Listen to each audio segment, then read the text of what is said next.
Мартин Божиновски е пожарникар спасител. Тој е во второто возило кое стига кај Ласкарци.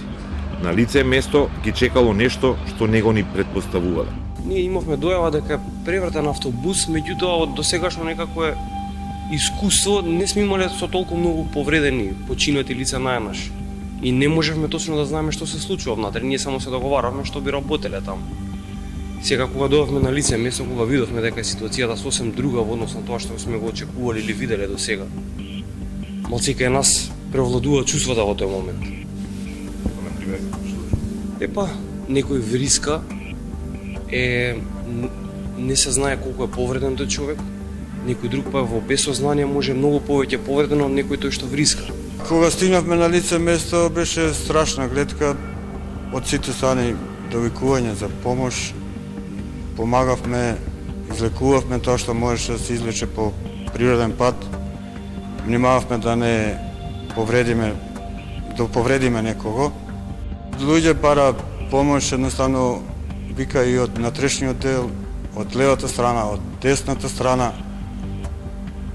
Дури дечкото што беше повреден до пола приклештен, на телефон дури бараше помош од своите родители да дојдат. На местото имало хаос, сите трчале да помогнат. И луѓе од автопатот, и локални жители, и екипи на помош.